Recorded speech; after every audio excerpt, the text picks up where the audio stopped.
that reality, our existence and experience within this realm, is akin to a computer simulation. After all, our very own genetics function like very sophisticated computer programming and coding.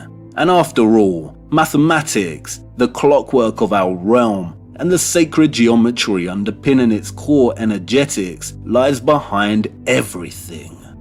But an important distinction must be made. A computer simulation is man-made. It is primitive and the result of the artificial intelligence that we ourselves have created.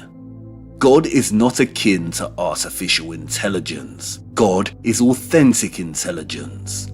There is not a single imitation in our realm that has come close to producing such an outstanding form of simulation. And perhaps that's why they attack God and his book of life so fervently. The enemy is jealous and suffering a type of inferiority complex.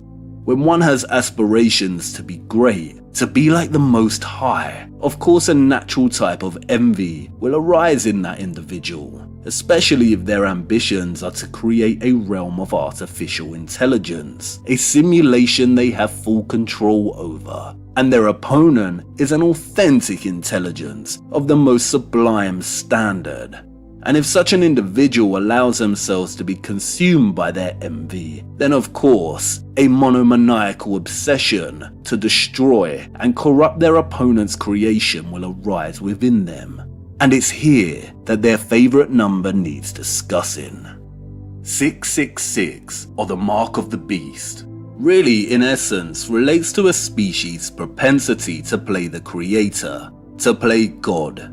It is actually more appropriate to call this sequence of sixes the Prometheus Code. In ancient Greek mythology, Prometheus is credited with the creation of humanity from clay, and of defying the gods by stealing fire and giving it to humanity. During the concluding stages of the Great Reset in the 19th century, Prometheus became regarded as a figure who represented human striving, particularly the quest for scientific knowledge and the risk of overreaching or unintended consequences. In particular, he was regarded as embodying the lone genius whose efforts to improve human existence could only result in tragedy. On some level or another, everything in existence creates. All species procreate. We are creative beings, producing artistic expressions and interpretations of our experience of reality. We create homes, gardens, transportation, businesses, and so on. And perhaps this is the true meaning of the phrase, God made man in his image. We are supposed to create and revel in the often paradoxical joy and pain of such an act, but only within the perimeter of God's ordained order. When we transgress this ordained order, things become problematic and usually end in tragic suffering. Actions have consequences. If God's creation accumulated and finished with the number 7 on the 7th day, then 6 falls short by 1. It is incomplete. It is a number not necessarily of a specific man, but of man itself, of man's attempts to play God but falling short, of not possessing the divine conclusion and finale of 7.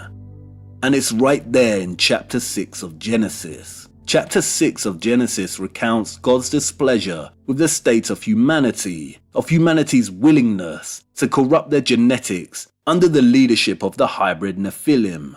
Thematically, chapter 6 is all about the tension between natural, ordained creation and a Promethean type of creation. The chapter is 22 verses long.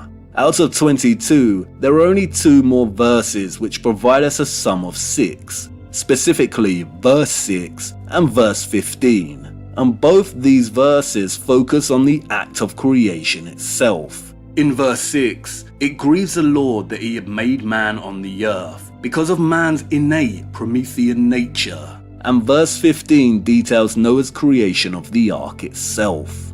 And interestingly, the flood was sent when Methuselah died at the age of 969. Again, it's right there in the number. The two nines are inverted sixes. The inversion here breaks the Prometheus code of 666. It was the flood that broke and inverted the Promethean state of humanity. The Prometheus code signals an aspiration to subvert and pervert God's natural order of creation. It has subsequently become associated with the devil, but its true signaling is satanic if we are to understand Satan through the Hebrew root of the word, which means adversary. It is in opposition to God's order. The Prometheus code, or mark of the beast, doesn't just refer to a particular event in which people could not buy or sell without having a specific mark on them. It refers to the entire beast system of distorted and corrupted reality that we are born into and remain in until we die.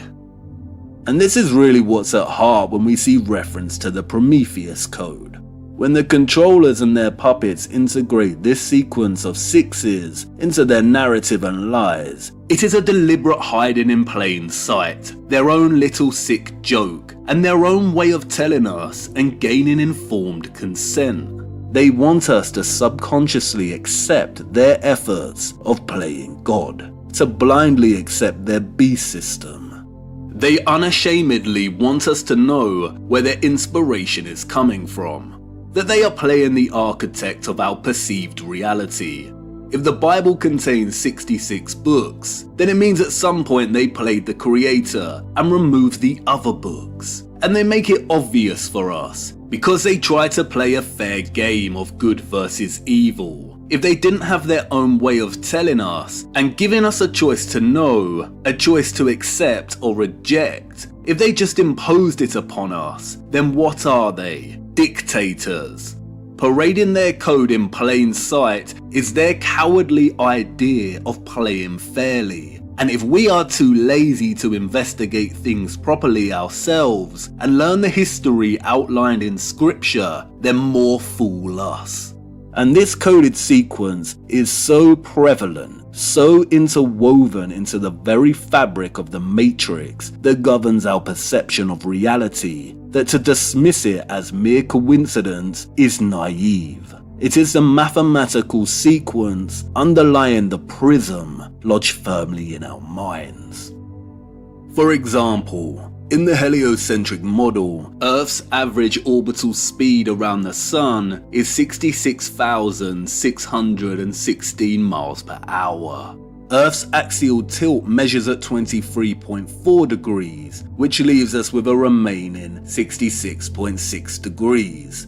The Arctic and Antarctic circles are located at 66 degrees north and south of the equator respectively. Mercury has been classified as the 66th most abundant metal on Earth. Carbon has an atomic number of 6, and carbon-12 has 6 electrons, 6 protons, and 6 neutrons. There are 60 seconds in a minute, 60 minutes in an hour, and 24 hours in a day. 2 plus 4 is 6. The tropic lines of latitude are drifting at a rate of 15 meters per year. At this rate, it takes 66.66 years to move a kilometer on the Earth. And in case you did not notice, an astronomical or precessional age, which has been estimated at 2,160 years, is the sum of 6 times 6 times 60. Yes, that's correct. Please forgive me, viewer, but I have to tell the story in this way. I have introduced a very basic model of our realm, with thanks to Sturgios, but we will be returning to it later to really nuance its implications. There is something fundamentally missing here, something I have deliberately withheld for later. Our journey is going to be a long one. But for now, a riddle. There is a thing that nothing is, and yet it has a name. It is sometimes tall and sometimes short, joins our talks, joins our sport, and plays at every game. The Prometheus Code offers us a way of navigating through the deception. It is our waymarker. When we stumble across it or unearth it, it really does require us to dig a lot deeper and try and locate what is buried beneath its deceptive facade. It means they are playing God, whether they are deceiving us about a fundamental aspect of our reality, creation, or an aspect integral to both.